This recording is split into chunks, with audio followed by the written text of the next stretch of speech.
Então, boa tarde, amigos aí da Batalha da Cultura e da Música, da Cidadania.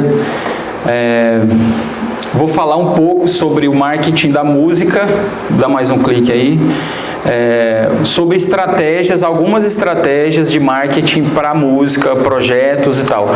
Como eu vou falar aqui sobre alguns pilares do marketing, então isso se aplica a diversas áreas, né? Então, o foco agora é música, projetos, bandas e tal, mas pode-se abranger isso para outras áreas. Vamos lá. Já me apresentei um pouco, então eu sou Cássio de Lima, pode ir passando. Já vi que o slide vai alterar um pouco o formato das letras, mas tudo bem. Coach com formação também em programação neurolinguística, especialista em marketing e inteligência digital pelo IPOG. Atualmente trabalho como consultor de marketing, sou líder da banda Flor de Já, que é o meu projeto principal, e sou diretor da Marketing Art. Então, nos primórdios, né, a música ela se fazia sozinha, né? Era a natureza, né, o som tribal, as árvores, os pássaros, e era isso que a gente tinha bem nos primórdios, tempos remotos que a gente nem imagina quanto tempo atrás.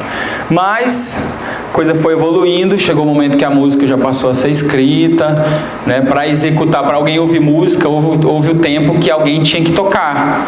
Senão ninguém ouvia música, tinha que alguém tocar, ler, então isso aqui, eu vou ouvir essa música que alguém está tocando para mim, ela não era gravada ainda, né? Depois a gente começou a ter, já através da tecnologia, algum avanço, rádio, alguns conhecem um pouco mais essas tecnologias, né? Outros menos.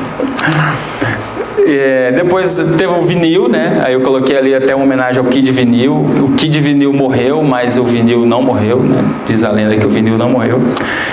Depois a gente passou pelo CD, né? A gente fala isso, né? Mas na época isso tudo era novo, né? O CD era muito novo, era novidade, era impressionante. E quando passou do vinil para o CD, houve guerra, houve ruptura, né? A galera falou, não pode ter o CD, como assim? Tem que ser o vinil e tal. E tinha críticas e ninguém queria o CD. Mas a humanidade caminha. E aqui eu trouxe um recorte, né, histórico de um momento que o Lobão, isso devia ser 2000, 99, 2000 por aí, onde ele lançou um CD em banca de revista. E isso na época foi revolucionário, porque o caminho natural ainda era gravador, ainda era toda aquela história, né? E aí de repente o Lobão fala, não, eu vou ser músico independente, eu vou lançar o meu trabalho em banca de revista. Então eu nunca esqueci isso, que isso fez parte da minha formação enquanto um jovem skatista da época que já mexia com música, já mexia com eventos. Eu falei, caramba, esse cara, ele é um revolucionário, né? E aí eu fiz questão de adquirir, essa não é a foto da minha revista na época, mas eu achei na internet isso aí e quis trazer. Claro que a tecnologia avançou, né? Então a gente tem esse avanço aqui simbolizado por esses instrumentos para execução musical, ali uma vitrola Belair, aquela ali eu não conheço, mas devia ser o vinil compacto de uma música de cada lado, bem grossão. A fita cassete, eu mesmo me formei inicialmente assim na minha educação musical ouvindo fita cassete. Com 7 anos de idade, um tio meu me deu uma fita do Raul Seixas. Eu tinha 7 anos de idade, olha o que ele foi fazer, né? Eu tinha 7 anos, me deu uma fita do Raul Seixas que se chamava Maluco Beleza. E eu ouvia aos 7 anos de idade essa fita de um lado e do outro dentro do carro. Eu ficava no banco de trás, ouvia um lado, acabava, eu virava o outro lado. E, né, então, acho que deu nisso, né? E aí a coisa evoluiu, dinossauro, né, alguma coisa que a gente vê, mas não é tanto tempo assim. Tem coisa ali que há 10 anos atrás tinha, e era moda, era tal. E aí tem o disc play ali, depois chegou isso aqui. Isso aqui já deu uma quebrada legal na maneira de se consumir música, né? O MP3, o MP4 e tal, também que causou muito, porque junto com isso veio pirataria, veio uma série de movimentos que também foram disruptivos. E depois chegou o que a gente conhece hoje em dia, que são os smartphones, que é o computador na palma da nossa mão, e aí você tem rádio, você tem gravadora, você tem câmera, você tem como editar vídeo, você tem como produzir tudo aqui dentro, né, de um computador e ouvir músicas do mundo inteiro com um clique, né, e muitas vezes gratuitamente. Então isso realmente é uma quebra de paradigma, é o que a gente vive hoje. Então aí a gente tem que falar um pouco sobre o consumo da música. Porque desde aquela primeira imagem que eu mostrei, né, um pouco lúdica, daquela árvore tocando a natureza, até hoje em dia, uma pessoa, onde ela estiver, ela pode ouvir música, e isso é muito comum em gerações cada vez mais novas. Então as crianças, eu falei disso recentemente num congresso online da Semana da Educação do Futuro. E ali, além de falar sobre várias maneiras da educação, de pedagogia, também falou sobre robótica, a educação do futuro mesmo, assim. E eu trouxe a temática da música e da tecnologia e falei muito do contato da música desde a barriga da mãe. Eu estudei musicoterapia na UFG, então falei desde o contato ali da gestação do bebê, aí a musicalização para bebês e tal, até a fase adulta.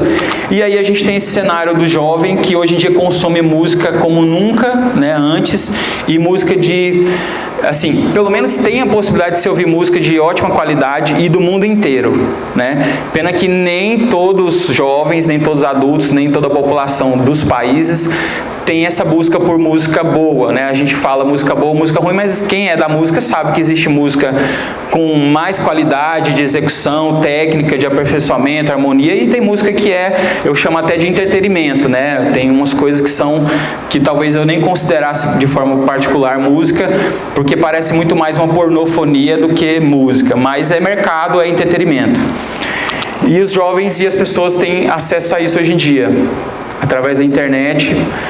Então a gente tem hoje em dia Spotify, Deezer e mais 80 plataformas digitais pelo menos, umas 80. Então eu trouxe algumas mais conhecidas aqui no Brasil. Palco MP3 é um pouco mais antiga, mas eles têm um poder muito forte de divulgar trabalhos musicais, justamente por eles não estarem ali tão conhecidos como o Spotify e o Deezer. O Palco MP3, eles dão muita oportunidade para os músicos. Essa semana eu consegui o WhatsApp da assessoria do Palco MP3, então eu falo diretamente com eles e eles me ajudaram lá a atualizar meu perfil e tudo mais. Então isso pode ser para qualquer projeto, solo ou banda e tudo mais, né? E recentemente foi lançado o YouTube Music, que é uma maneira do YouTube manter as pessoas dentro do canal de forma similar ao Spotify, o Deezer. Então é como se fosse o Spotify dentro do YouTube, né? Ainda é embrionário, mas pelo YouTube ser uma empresa do grupo Google, a gente não pode duvidar da força do YouTube, porque é o segundo maior buscador de informação do mundo. Então agora o YouTube Music quase ninguém está usando, mas daqui a um tempo pode ser que ele passou esses dois aí. Então vamos lá.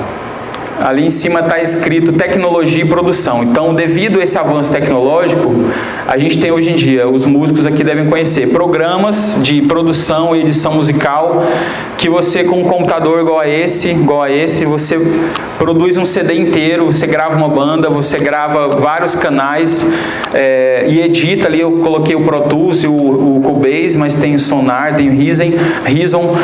Ali eu coloquei a capa do CD da minha banda, a banda Flor de Já, que foi um CD todo pré-produzido, foi via lei municipal. Eu mesmo que fiz a formação em produtor cultural na época, isso era 2008, aprendi a escrever o projeto, arranjei um parceiro para captar o projeto e a gente executou. A pré-produção do CD inteira foi feita no computador, tudo assim, eu consegui ouvir a música inteira antes de ir para o estúdio gravar alguns elementos. Então isso também facilitou bastante e reduziu os custos também da produção. Hoje em dia a gente tem aplicativos, né, da área da música. Ali eu trouxe ali o Shazam. Quem conhece o Shazam? Vocês usam de vez em quando o Shazam? Você está num ambiente, né, quer saber qual que é aquela música que está tocando, aí você liga o Shazam, ele busca e te traz o nome da música, o nome de quem está cantando. E tem aplicativos que reproduzem instrumentos, né? Violão, baixo, guitarra. Então você tem... É difícil executar, mas eu já vi bandas executando shows só usando o aplicativo com o tablet.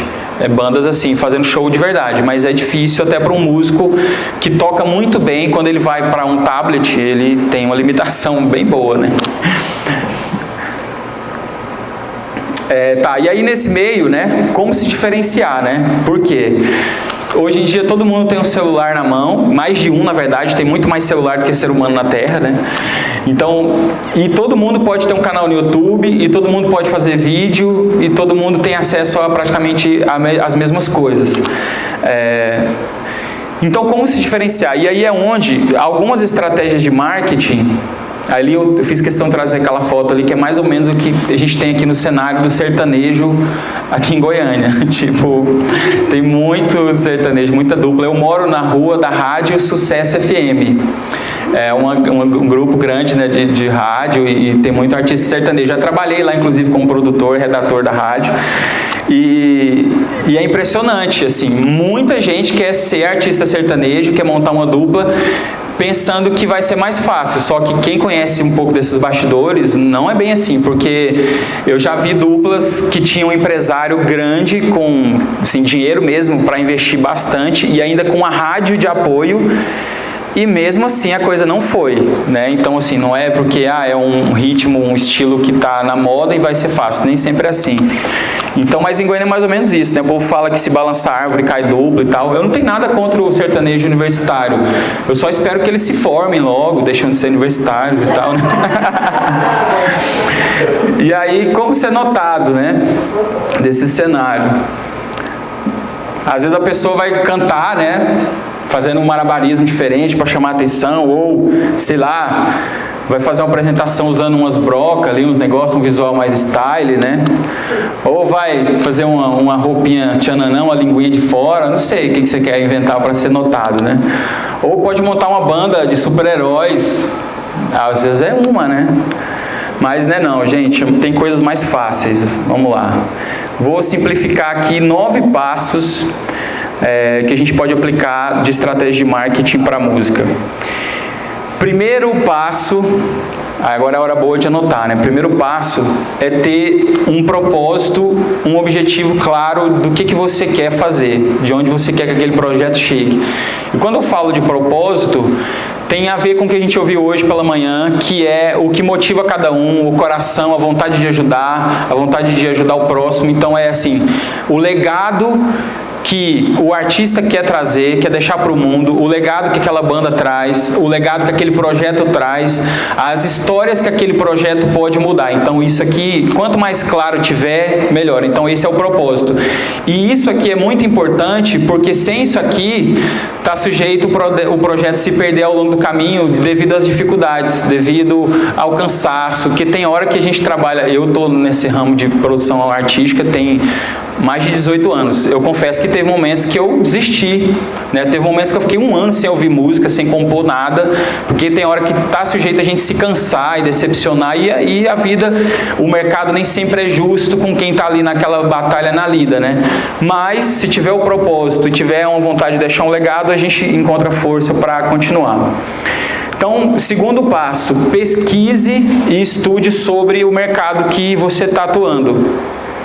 Então, quanto mais elementos você conhecer do mercado que você atua, todos os influenciadores que estão envolvendo essa rede, o que a gente está fazendo hoje aqui é um exemplo disso. Então, a gente está conhecendo um ao outro, a gente está ouvindo outras dores, a gente está ouvindo outras soluções, a gente está tendo a oportunidade de se espelhar em outros projetos, e a gente está sendo visto, né? Também tem esse ponto, né? A gente tem pessoas aqui, como é seu nome mesmo? Assim?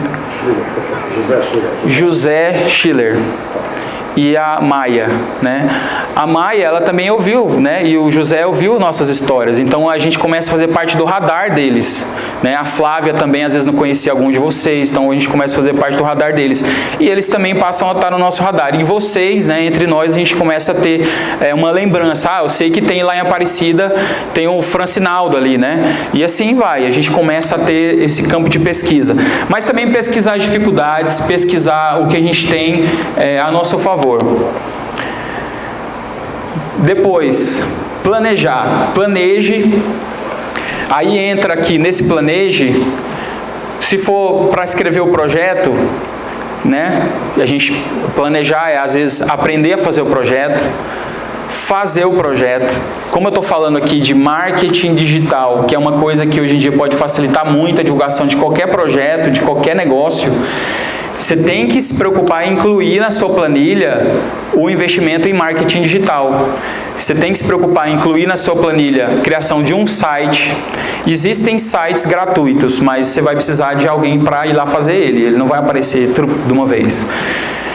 E mesmo que você pague para fazer, hoje em dia não é tão caro fazer um site, ou que seja um blog, canal no YouTube, e coloque orçamento para ou uma agência ou um profissional, pelo menos, te entregar um planejamento de marketing que vai funcionar. E aí, se você tiver na sua equipe alguém que execute, beleza. Se você não tiver, tenha lá um orçamento para uma agência executar ou um profissional executar para você. Isso vai envolver logomarca, criação de identidade visual, vai envolver toda a parte de mídias sociais, o conteúdo para blog, para vídeo, tudo isso. Se você tem isso no seu projeto, você já tem a sua vitrine, já está mais ou menos de meio caminho andado. E hoje em dia eu concebo esse momento nosso, e aí foi até lembrado, né, a maneira que assim, de uma certa forma o novo presidente foi eleito usando as mídias sociais, né? Isso é importante ser levado em conta. Esse momento agora é muito interessante. Uma música que eu cantei hoje de manhã chama Nova Era. A Nova Era, eu falo disso, é esse momento novo onde um presidente, por exemplo, é eleito usando a força das redes sociais. E ele demonstrou com poucas atitudes que ele não está nem aí para as grandes emissoras, e ele não está nem aí mesmo. Ele fez o primeiro pronunciamento no YouTube e, gostando ou não dele, isso é revolucionário, entendeu? E isso mostra pra gente, e para mim, que já trabalho nessa área, só confirmou que realmente a coisa mudou. Eu concebo qualquer canal de YouTube hoje em dia como um canal de televisão. Então tem canais menores e tem canais maiores. Só falta 5? Tá. Produza. Então, dentro do planejamento, tem a hora de produzir. Se você programou essa parte do marketing para o seu projeto, você vai ter quem vai produzir. Se você não se programou, você tem que produzir. E produzir também, sem estar exatamente numa pauta de execução, você pode começar a usar cada vez mais o seu próprio celular. Hoje em dia, a qualidade de gravação de celular é muito próxima de uma câmera dessa. Né? E então, assim, não é difícil, tem videoclipes que são produzidos com celular, com smartphone, gravações até mesmo de áudio, de locução, tudo com celular. E se você tiver um computador um pouquinho melhor, você instala ali um Premiere, um After Effects, alguma coisa assim, um Photoshop, um CorelDRAW que seja, você já edita, já faz tudo. Ou Canva, né? Você tem o Canva que é gratuito, você produz as peças gráficas lá facilmente. Se você não sabe, mas tem quem tem habilidade que quer aprender, no YouTube, gente, tem tudo isso mastigado, tem cursos gratuitos sobre tudo isso que eu falei. Se a pessoa tirar 30 minutos, 1 hora que seja, ela aprende a fazer uma arte, uma logomarca, tá tudo sério, tá tudo de graça lá. Publique, então você tem que publicar. Fazer isso de maneira profissional é ter algum investimento para impulsionar, fazer campanhas pagas, Facebook Ads, Instagram Ads, Google AdWords, display, aí tem YouTube, tem uma série de mídias que você pode usar para colocar o seu produto, seu projeto em contato com o público. E o melhor de tudo, de forma segmentada. Então, se você quer que só mulheres de 30 a 35 anos vejam seu anúncio, só elas vão ver. E só de Goiânia, ou só de Aparecida, ou só de Cuiabá. Você segmenta especificamente. Promover é multiplicar. Então, por exemplo, se você faz parte de uma rede, gravou uma música nova, vai ter um espetáculo, recebeu um prêmio, foi chamado para uma coisa especial, divulga para todo mundo, para sua rede, para o seu grupo de família, para aquele grupo do futebol que você nem vai mais, igual eu tenho um grupo de futebol que tem tempo que eu não vou, mas você publica lá também, não tem problema. Promova e envolva, né, as pessoas. E aí tem as mídias sociais, né? Aqui são exemplos, mas tem muitas outras. Quais você vai usar depende do seu público. Aqui não dá para entrar muito em detalhes, mas em outros momentos a gente pode falar disso. Potencialize. Potencializar, aqui eu coloquei esse slide de instrumentos, que é o quê? Potencializar é você, a partir do momento que você está com um projeto em execução, está fazendo marketing, é você potencializar no sentido de usar todos os instrumentos. Por isso que eu coloquei aquele slide com todos os instrumentos. Então, você procura fazer tudo que você puder para aquilo dar certo, para aquilo ser divulgado e chegar aonde tem que chegar. Então, fala com quem precisar falar, marca reunião, entendeu? Vai numa palestra comunitária, vai num grupo de pais, faz acontecer. Potencializar isso, é você ver que aquilo está gerando fruto, você rega, você faz fortalecer um pouco mais. E claro que e aí se precisar, chama até seu cachorro, seu amigo e tal. Personalizar é importante, porque você vai trabalhar com um público que tem um apreço ao seu trabalho. Então, quanto mais você conseguir entender o seu público, mais você pode criar algo que vai atender o que ele espera de você enquanto artista, enquanto banda, enquanto projeto, e vai atender as demandas que ele precisa. Quanto mais qualquer projeto faz isso, mais ele tem resultado, né? Tem um ditado que diz: se você quer ficar rico, resolva o problema de uma pessoa. Então, é mais ou menos isso, né? Personalizar é você saber entregar o que aquele público está precisando. E você precisa aperfeiçoar. Então, dentro do caminho do marketing digital, tem como metrificar, mensurar todas essas ações. Quanto eu investi no vídeo, qual vídeo deu mais resultado, qual post foi melhor, funcionou fazer vídeo no sol, funcionou fazer vídeo em casa, aquela música deu certo, você tem como medir, porque tem o analytics de cada uma dessas mídias. E aí você precisa ajustar, claro, né? Quando eu falo aperfeiçoar, é ajustar para chegar num resultado melhor. Finalizando já, trago uma frase de Bob Marley, que alguns amam o poder e outros têm o poder de amar. A gente está falando, para mim, de maneiras gerais, a gente está falando o tempo inteiro disso, de entrega, de amor, de doação, de pessoas que têm contato com a arte e foram tocadas ou já vieram, né, tocadas com o dom para fazer o que estão fazendo, e isso é muito bonito.